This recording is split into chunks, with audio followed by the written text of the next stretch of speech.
Check out my new bat flip!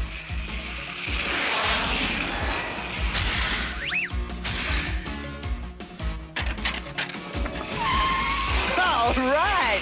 Vampires rule! Whoa, cool it, dude. You're wrinkling the cape. Alucard, you incompetent idiot! Previously on Haseo Reviews. Adequate doesn't satisfy me, so I'm afraid you'll have to die. Wait, what? I'm in hell now, metaphorically and literally. Go back to the beginning. Wait, Mega Man Legends, haven't I already reviewed this? Would you like to accept a collect phone call from your waifu, Noelle? All you had to say was Noelle was calling.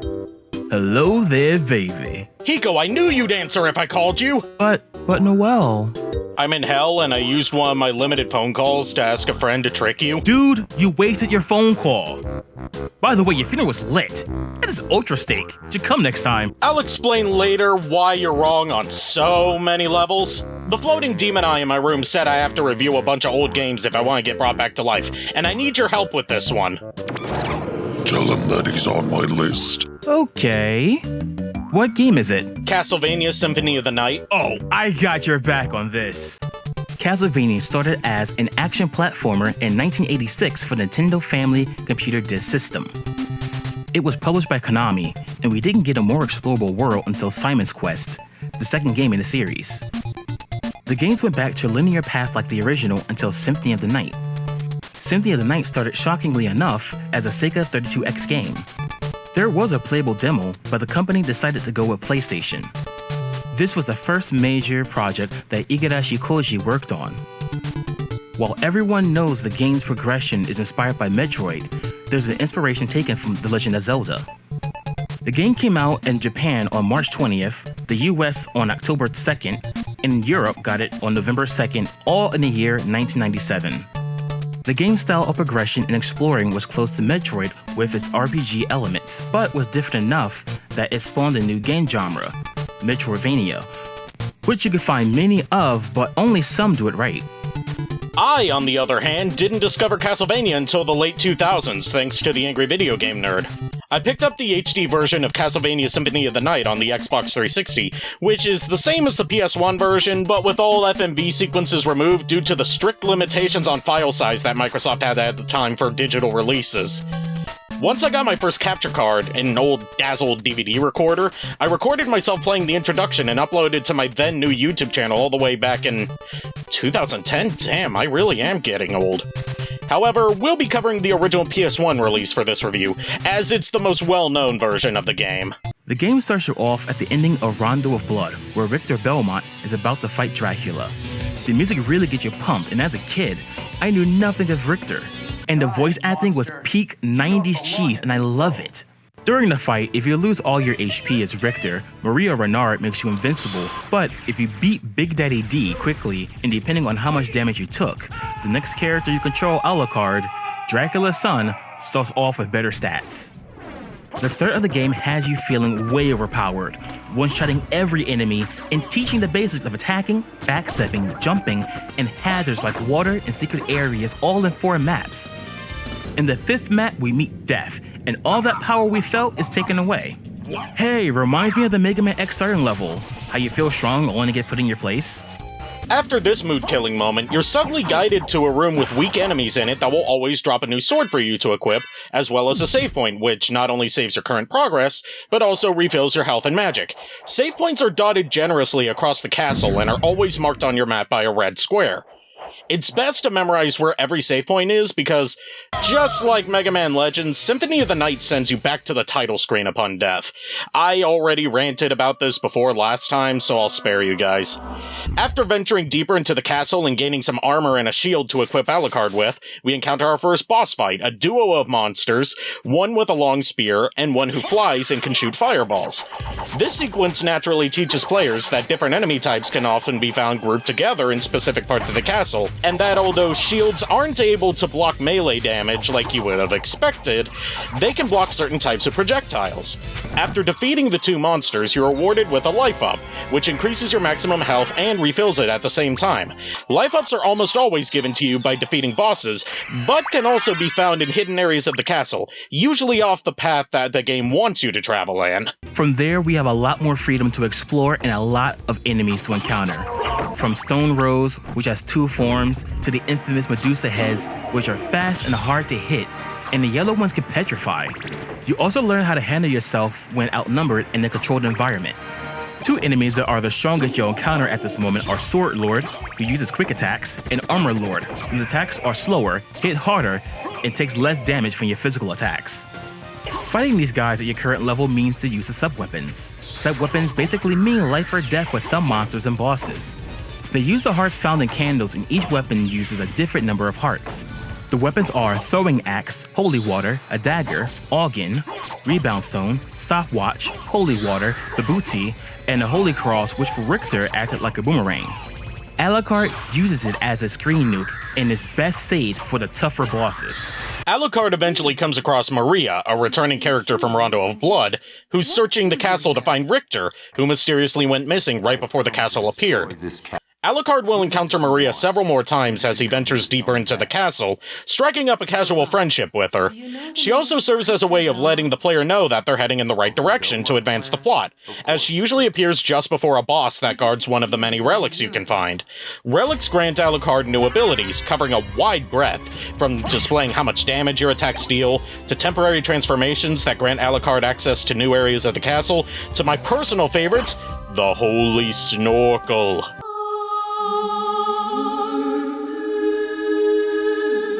After dealing with a variety of bosses, Alucard is led to the Colosseum, where he finds Richter Belmont, who has declared himself the new lord of Castlevania before sicking another boss battle on us. Something's clearly not right here, because the Belmonts are supposed to be the lawful good archetype. We continue exploring the castle and find Maria again. She is shocked by the news, but later comes to believe us. Now here's where we can get one ending or blow your mind like how it was when I was a kid. If you decide to fight Richter, you fight him as normal and power it up. This lands you the bad ending where Alucard ends up killing Richter. If you explore more of the castle, you get the silver and gold rings. The silver ring being past a hall of spikes, while the gold ring lands you in the lore of Alucard's mother about to be burned at the stake, only to figure out it's a succubus trying to trick our dark hero. And the joke is on her, as Alucard imprisons her in the nightmare realm. Be gone, sucks! Bringing both rings to the clock tower, a secret passage lies below, where Maria gives us the goggles. The goggles let us see an orb during the Richter fight. Destroy that, and Richter's life has been spared. Haseo, I'm gonna let you blow their minds, and guys, get the tarps in the furniture, now. Destroying the orb frees Richter from the mind control spell he was under, which had been cast by the Dark Priest Shaft, a devoted follower of Dracula, who intended to use Richter to resurrect the Count early, while also eliminating the threat that the Belmont clan posed. He disappears, summoning a second castle, where the remainder of the game takes place. Alucard leaves Richter and Maria and storms the Inverted Castle alone. The Inverted Castle, as its name implies, uses the same general layout from the first castle, but flipped vertically. Not only is exploration more difficult due to more uneven terrain and large gaps that can only be crossed by your transformation abilities, but enemies are also far more aggressive and spawn in higher numbers. The enemy placement in some rooms is quite tame, but when you find imps in the chapel, you better start crying. In a single room, you can find 12 or so. They don't deal any damage to you, but are highly annoying, dodging your attacks, making you stay in place to attack the air, and if there's enemies around you, you're good as dead. Either turn to mist and run away, or fight back with the axe. There are also some fun enemies like Nova Skeletons. Most of the monsters you have to almost lure away from the groups at the start, but becoming easier to fight as you level up. There's also some interesting boss fights. Two that come to mind are the Fake Trio, which reference Castlevania 3. Here you fight Trevor, Grant, and Sypha. What makes this fight interesting is the pattern can change mid-fight mainly due to Sypha. Grant tends to stay on the ceiling and should be your first target, with Trevor being next. This lets Sypha resurrect Trevor as a zombie. It's also a reference to how the two got married. Kinda sweet in a demonic way. Another boss, Galamoth, is a reference to Kid Dracula and a super boss. If you go into his room without the proper loadout, you better have saved or there's a good chance you lost a good amount of progress.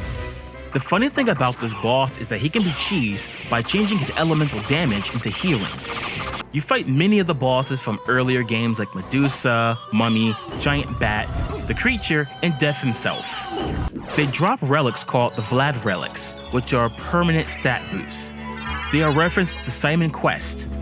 All the relics are needed to fight the true showdown with Dracula. Who will win, father or son? After collecting all 5 pieces of Dracula's body, you return to the center of the clock room, which reveals an elevator leading to Shaft's chamber. The battle with Shaft is a simple one, especially if you're like me and you were lucky enough to pick up the incredibly overpowered Crissaegrim sword, which deals 4 hits of damage with 1 button press.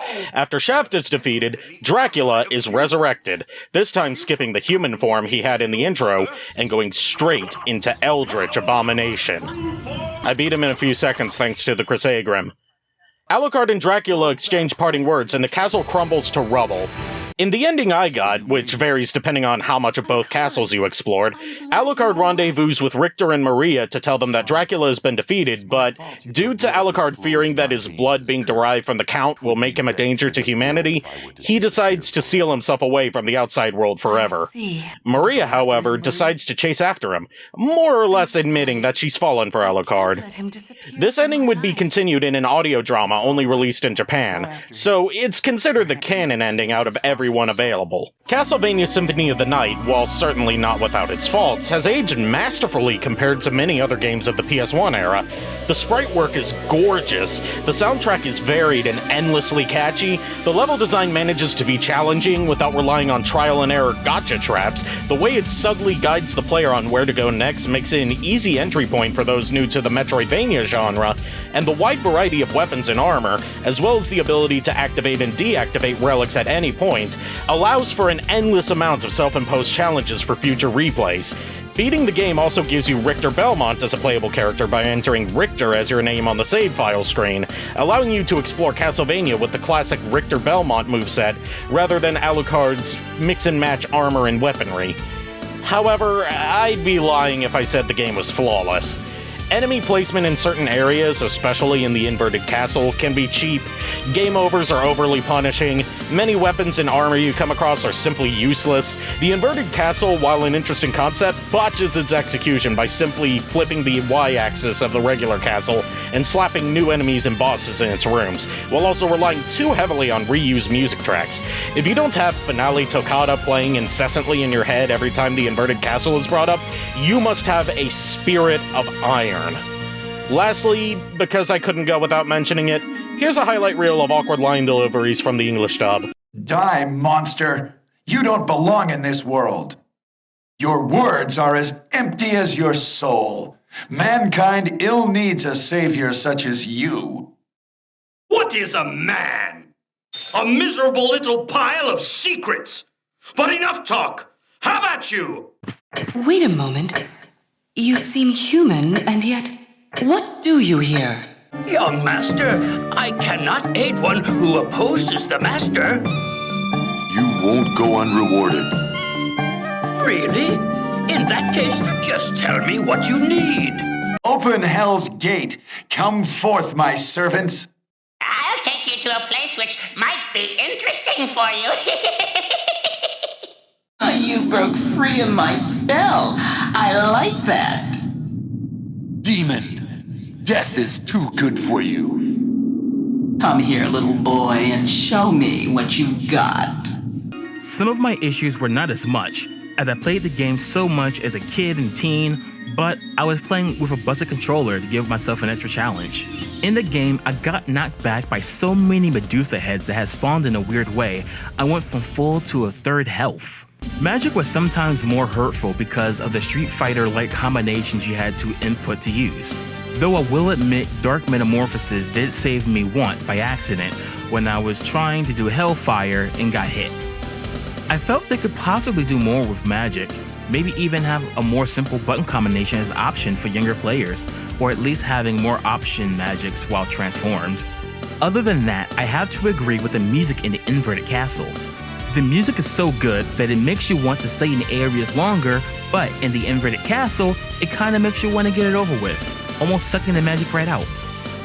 I will say, one of my favorite bosses is a giant brain covered in a shell made of corpses that when you break it apart, shoots lasers at you. Jeez, what is my fixation with lasers as a kid? I already mentioned Nova Skeletons being my favorite monster in pretty much every Castlevania onward. Haseo, what about you? My favorite monster has to be Yorick, a skeleton that's looking for its head but keeps kicking it away. Also, the best boss is definitely the Doppelganger, a copy of Alucard you fight twice that has access to sub-weapons, status-inflicting swords, and transformations. That, or the Succubus. Rosario Vampire gave me a thing for Succubus characters in general. There's simply too much about this game to discuss in a short-form video, so I think we'll leave it at that. Symphony of the Night was a commercial and critical success, and the new Metroidvania style of gameplay became the main focus of the Castlevania series for nearly every game after Symphony, with Koji Igarashi becoming the main director until his departure from Konami in 2014, following Konami being Konami toward him. Symphony would later see an updated re-release on the Sega Saturn that would include Maria as a playable character, altered sprites for Richter to better match his artwork, and new areas, weapons, and items to explore. As mentioned before, the PS1 version saw a remastered but slightly edited release on the Xbox Live Arcade for the Xbox 360. Symphony would once again be re-released on the PSP as an unlockable in the Dracula X Chronicles alongside Rondo of Blood, albeit with some of the additions the Saturn version added, along with a completely new dub and script recorded in Los Angeles, featuring many prominent anime and video game voice actors. Alucard, what is your business here? I've come to put an end to this. Ever the insolent boy. But there will be no games here. If you will not behave, be gone. I will do neither. Step aside, old man. Hashtag not my alley. This PSP version would be most recently re-released on modern platforms as part of the Castlevania Requiem collection, which is probably the easiest way to get a hold of both Symphony and its prequel game Rondo of Blood. Finally, after leaving Konami to start his own company, inspired by the success of Keiji Inafune's Mighty No. 9 crowdfunding campaign, Igarashi went on to Kickstarter to crowdfund his spiritual successor to the titles he directed, Bloodstained: Ritual of the Night, which released in 2019. Thanks for taking some time out of your day to help me with this, Hiko. I knew I wasn't quite qualified to tackle such a legendary PlayStation classic on my own. Anytime I get to dive back into my childhood is a good time. Call me anytime you need help with reviews or, you just want to hang out and talk. Also, I'm gonna see what I can do on the outside with my connections to get you out. Demons can be tricky. Oh, and one more thing. Don't ever use Noel's sweet vocal hummings to trick me again. Or you'll have to deal with me, and I'll promise I'll make those demons seem like puppies. Your total for this collect call is $4,269. Nice. Wait. That's not nice. Hey everybody, welcome to the ending portion of the video where I talk over the credits. This is where I would put my Patreon list for it to scroll by and me to do shoutouts, if I had any! Nah, in all seriousness, I got a Patreon that I'm trying to get up and running. You can donate to it at like $1 a month in order to get all the stuff that you would possibly want, and the higher tiers are just like extra incentives. Thank you to TheHikoReport for joining me to do this review, and thank you to Janica Sizzle, a friend of mine from another project that I'm working on, for loaning her voice for the Telephone Lady and Noelle Vermillion. Check out both of their channels, linked below. I recently broke 400 subscribers on my channel a lot earlier than I was expecting to, so this little story arc marathon is going to be interrupted next time for my 400 subscribers special. Look forward to that one, folks. Laters.